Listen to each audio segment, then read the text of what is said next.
we also got a question. I think this was also from Myra about It was, yeah. the biggest differences between working with startups versus enterprises.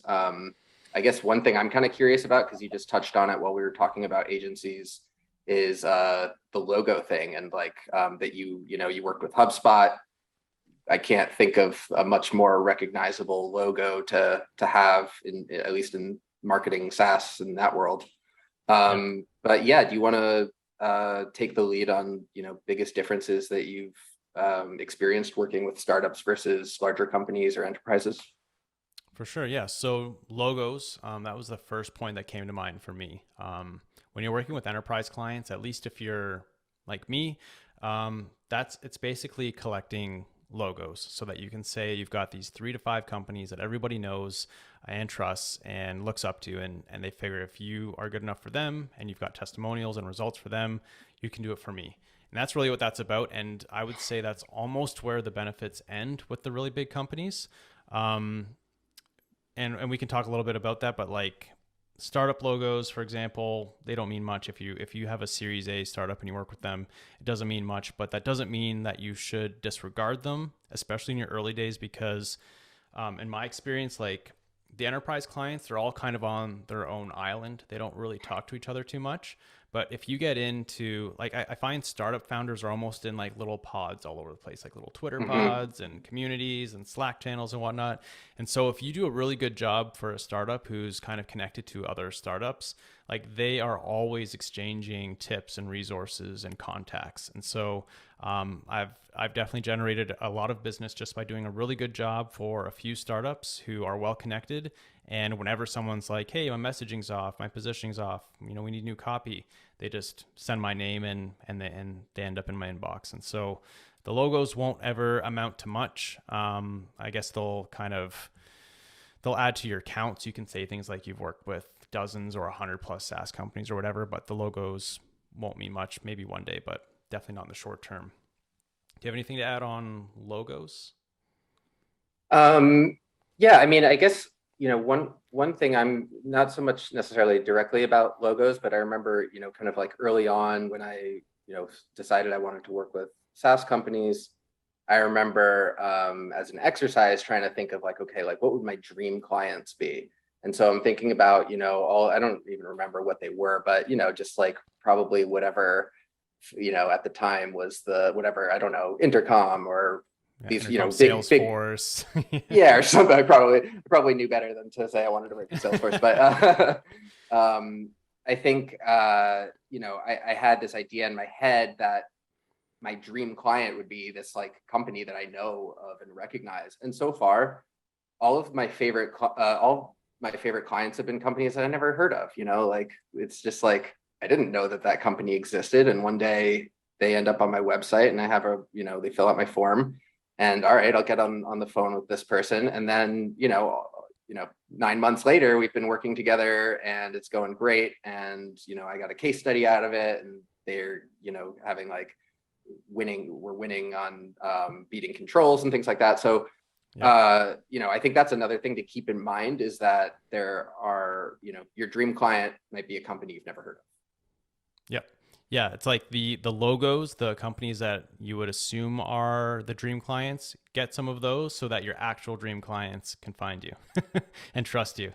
Yeah, 100%. I would agree. If I look back at some of my favorite clients, and some of the best paying clients too, they were not publicly traded companies. They were some of them successfully self-funded, Series A, maybe Series B. So some money, but not a ton, but just a great respect for what it is that people like you and I do, and the willingness to just kind of trust me to do my job, not nickel and dime trying to knock like $500 off the price. Just trust that they've got the right person. They wait until I'm available, and when it's time to go, like they've got their team ready to send me whatever it is I need. No questions about paying 100% up front. Like they just trust me to do my thing. And yeah, that's usually not attached to like a top 10 or even top 50 logo. So Yep. yeah, I jump at the opportunity to work with those types of clients. And for the types of clients where it's 100% about the logo, I don't even know if I would do that really anymore. Um, if I felt like I was going to be getting into just like a completely messy situation, but I would come out with a logo, I don't think I would do that anymore. But definitely in the early days, for sure. It's funny because you say this and it's making me real. I'm having like a little bit of like I'm feeling insecure because I don't have any of those logos. I haven't worked with any company that would be like everyone who works in SaaS would recognize, that company. Um, so yeah, I'm wondering now. I'm like, do I need to go find some company and Yeah, get the maybe get a logos? couple. What you do have though, that I don't have is like a really long relationship with a company that did a really good job of measuring everything that you've done. So I think that makes up for it. Like that's Invicti for you, and they're not as recognizable as HubSpot because they're not like a marketing platform that everyone is always talking about. But I mean, like they're still top class, big company. Um, so yeah, I think you've kind of got that covered for Yeah. sure. And I mean, there's so many companies too that are like, you know, that it's like you don't realize that it's like, oh, every single company like actually uses this software in the background. Like it's this Oh like yeah. massive company. It's some, whatever cloud based, like it's just like something that just like operates completely in the background and it's like this massive company and like no one's ever heard of it. So That's pretty much the case for anything that doesn't serve like marketers or salespeople because we have the biggest mouths, and so everything that we use gets a lot of publicity. But yeah, like developer tools, security tools, things like that, they're massive companies, and you're right, no one talks about them because developers aren't all over Twitter talking about themselves. right, yeah, and I they're like guess. kind of allergic to marketing. Like Yeah. they don't like things that look like marketing, so you have to kind of yeah. So I think I,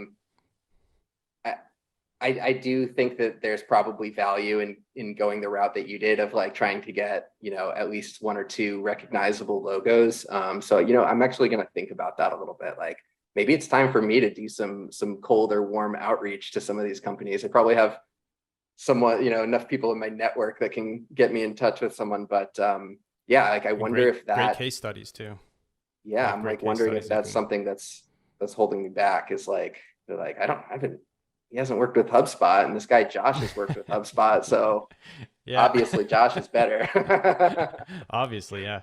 Yeah, I think it's legit, especially in the early days. I feel like now you've got like enough of a reputation. A lot of copywriters know who you are. A lot of marketers know who you are, and you got the case study. So, I mean, it never hurts to get a logo or two. But yeah, I feel like you're far ahead of people who are just getting started. Pay. I think a lot of people would be like, well, you should probably work with enterprise companies because, they've raised $480 million and they're publicly traded. Clearly, they're going to pay you $1 million to write copy. I can say from my experience, that's not the case necessarily. I don't know if you have experience with this. I can I go think there's deeper, a but bit of a correlation that like companies with more money will pay more, but like mm-hmm. it doesn't extend as it's not as strong of a correlation as you might think. And there are Yeah. plenty of situations where, you know, the startup is like, okay, like we're hiring this person to write like, a quarter of all of our copy or the copy that's going to be responsible for like, if you're a startup and you're going to write the website copy, like that's a huge deal for that company. Whereas for an enterprise, you might be coming in for like a campaign of some sort. And Yeah. that's, you're 5 levels disconnected from the VP of marketing. And this is kind of like a box that they're trying to check and just get something out the door. So, for me, it can go either way. Yep. Yeah. So I've worked with some enterprise clients and they pay well. I mean, there's been plenty of enterprise clients that I've not worked with because they weren't going to pay well. So I guess I've got a bit of a bias there.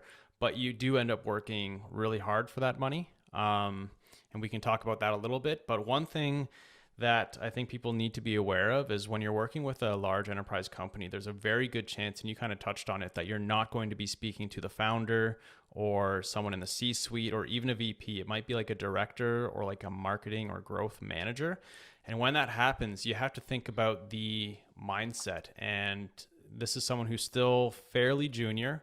They've got a budget and their job is to really mind that budget and they're thinking a little bit less about the big picture, like the ROI and like how much is this going to help the company grow. They're just like, I've got some boxes to tick and I've got some budget here, and they like it when I don't blow through my budget halfway through the year. So I'm going to find someone who can do a good enough job and is fairly cheap. And the other thing that I suspect we might run into is when you're dealing with someone who in theory should probably be able to do what you do, or they think they should be able to do what you do, you're a threat. And then all of a sudden you're coming in and you're kind of doing their job for them. And if you do it better, that's not going to look very good. So then that makes them even want to go towards the cheaper side even more, because now they've got the budget and no threat. So that's a problem. And so I think it's really important when you're dealing with a enterprise client that when it comes time to talk money, that you're talking to somebody who is high enough up that they're thinking about things like ROI. They're not threatened by your rates. They're not comparing your rates to their salary, because they're like, wow, this guy's going to do a project for us and make 50% of what I make in a year.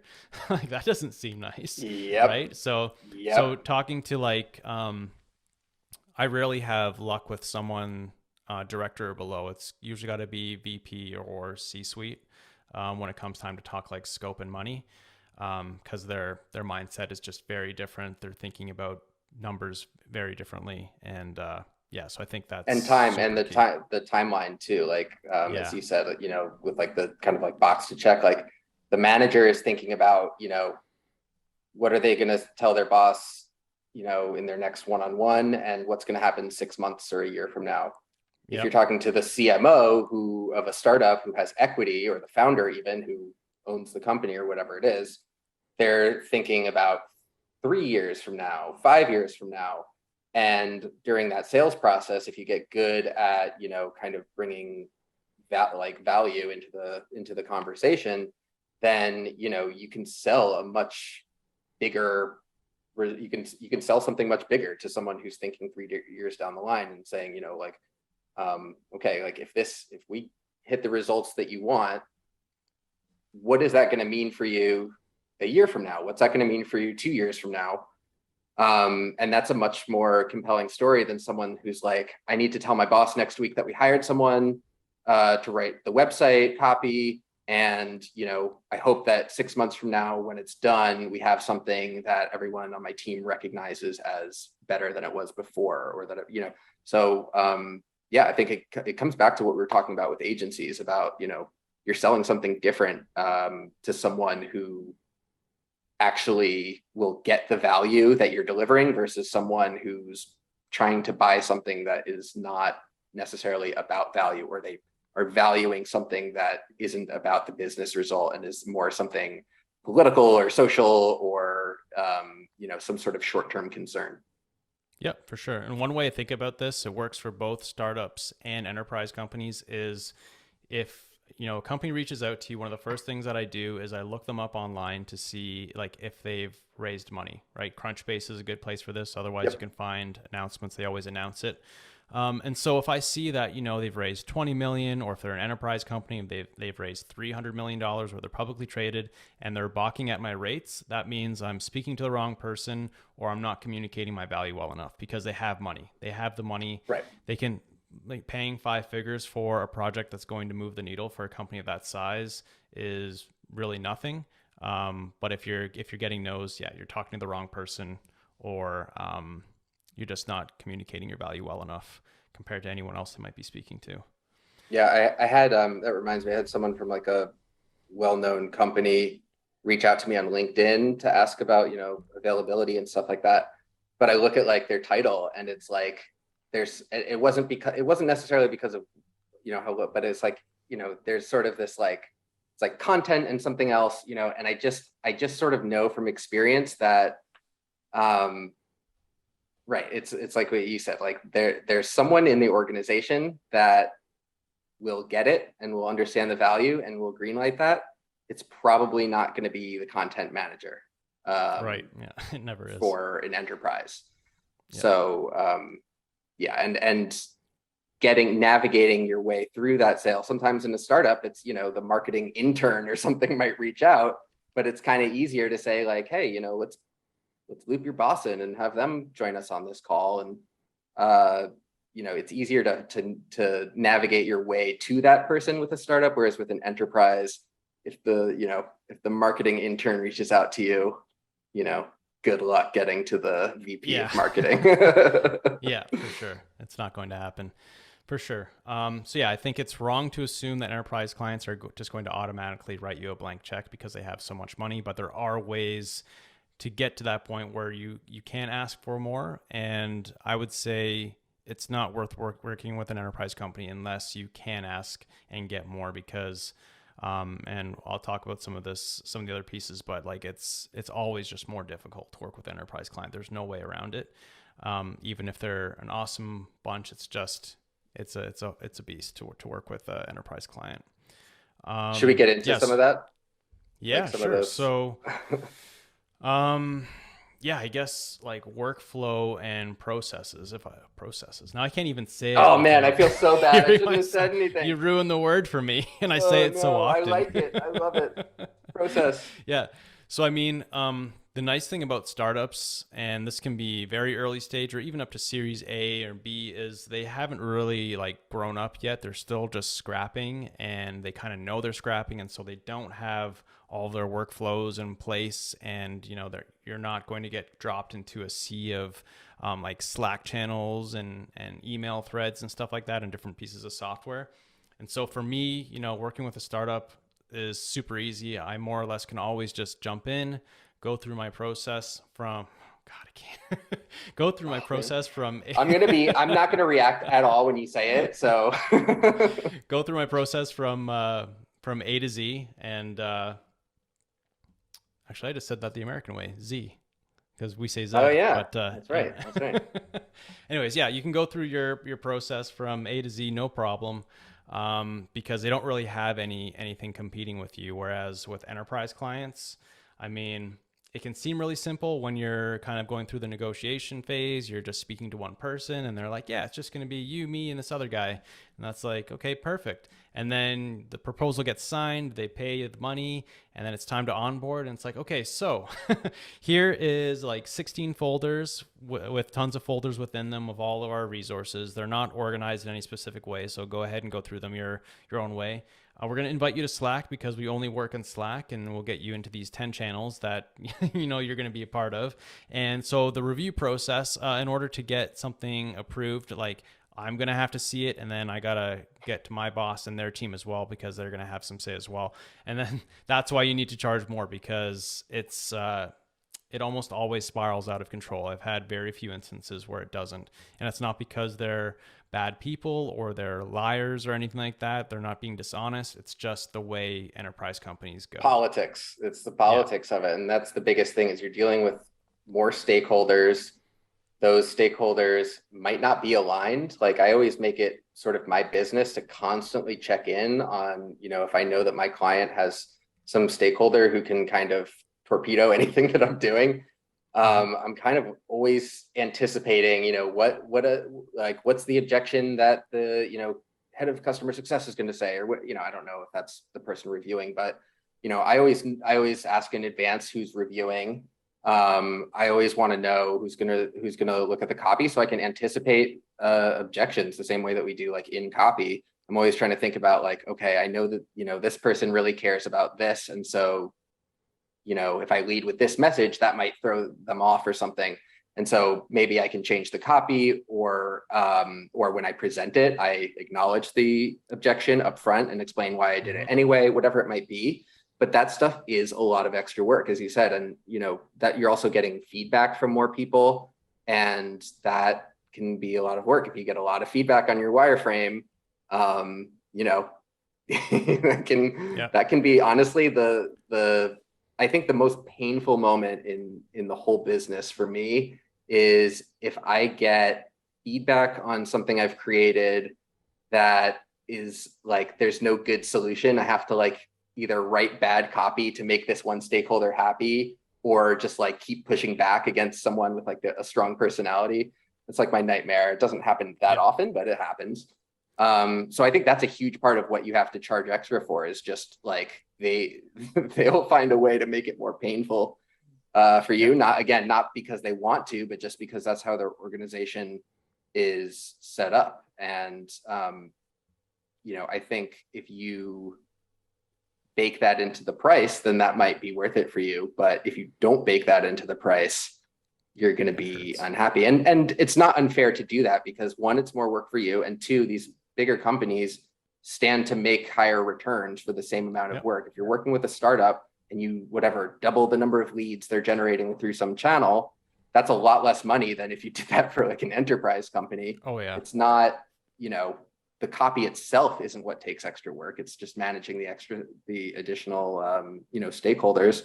But it's not unethical to charge more for these companies. It's more work and often more value. So definitely, yeah. So a couple things there. I guess the one is a little trick that I found when I do run into like an enterprise client or if I get a sense that there's going to be a lot of stakeholders, and I actually get this into the contract so that it's clear. It's all feedback has to flow through my point of contact before I even see it.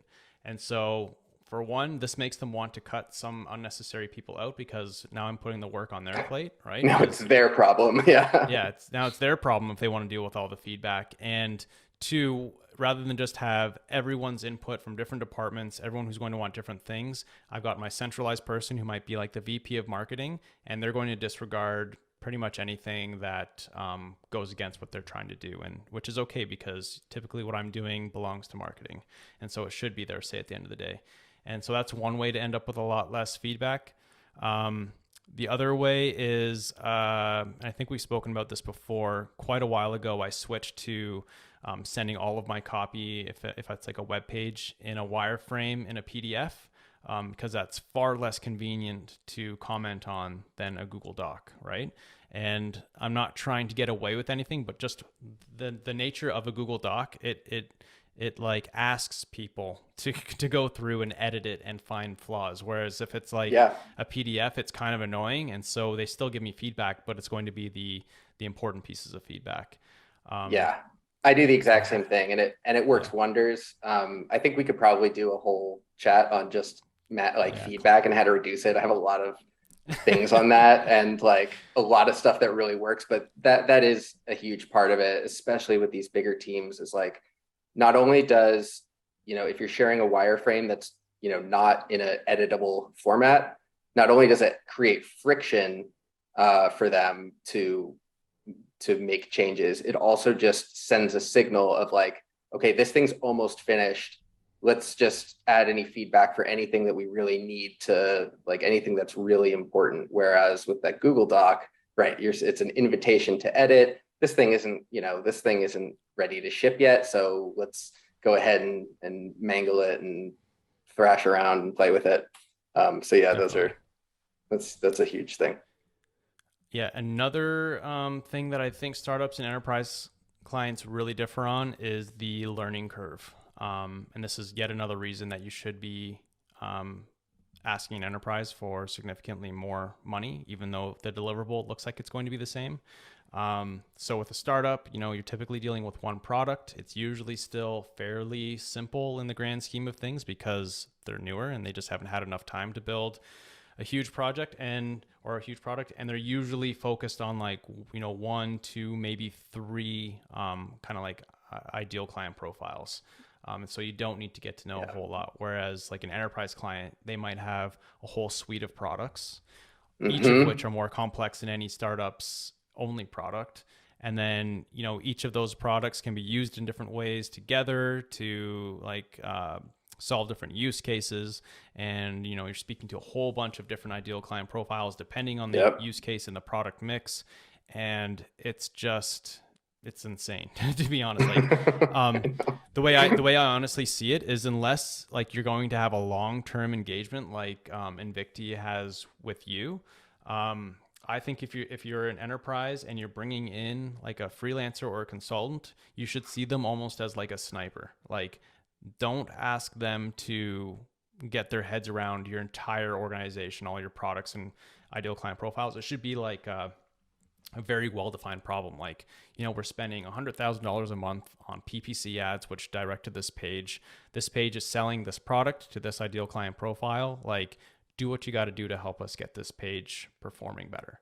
Like that's reasonable. I can disregard so much of the other stuff that's going on in the org, and it starts to feel like a startup project within an enterprise. But as soon as you start getting really big, like what you've dealt with, it's got to be long term. They need to be willing to invest a lot of time in you getting up to speed on things, and otherwise, they should be looking at like a large agency at that point. Yeah, that's all really good stuff. Yeah. Yeah, I think the last thing is also to sort of, or not to put a cap on this, but again, it's like it varies. It varies so much. Like there are things I've dealt with, like enterprise type problems at startups. I've dealt with startup type problems with large companies.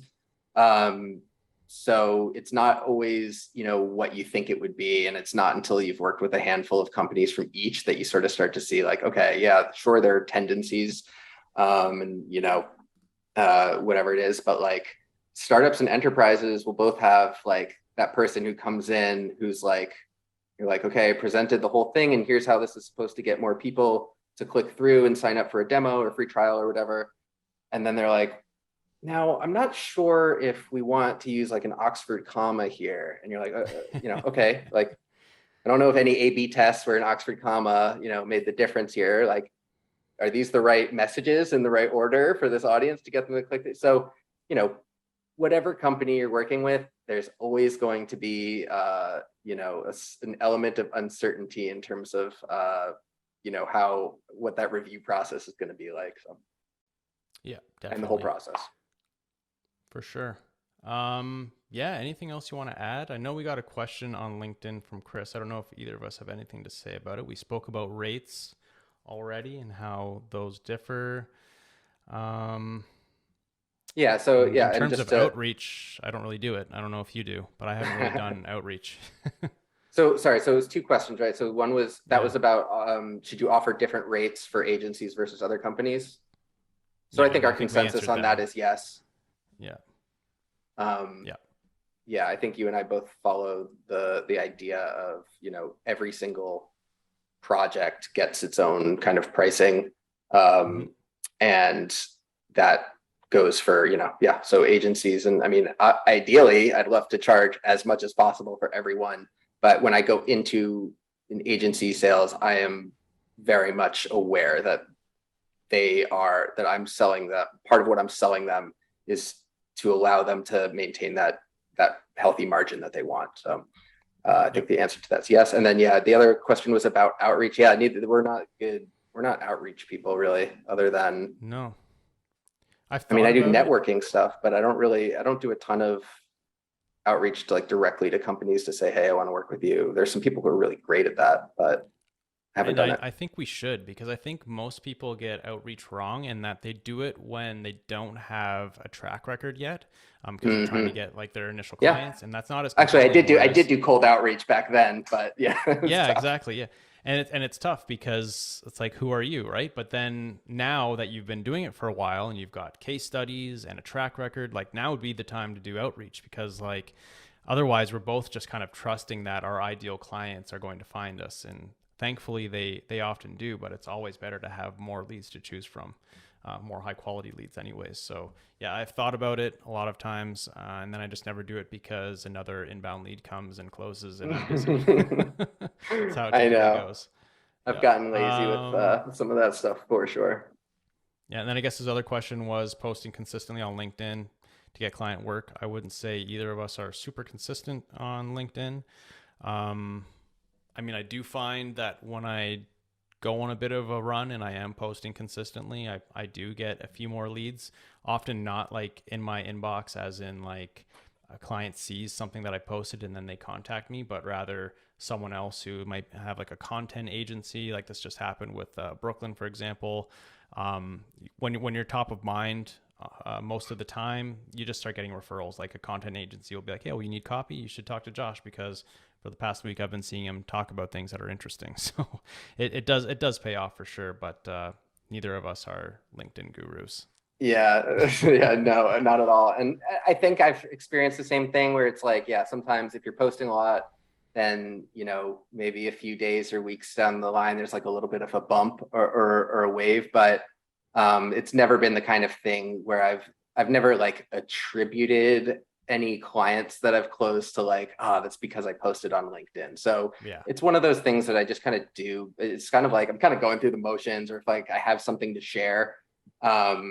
That's usually what it is I just wait until I have something to share, which is probably not the best way to maintain like a habit of sharing content and ideas and thoughts. But yeah, I don't feel comfortable making any claims about the relationship between posting on my posts on LinkedIn and any business that's come my way. So Yeah, me neither. Yeah, should we wrap it up there? I think that's a good place to stop.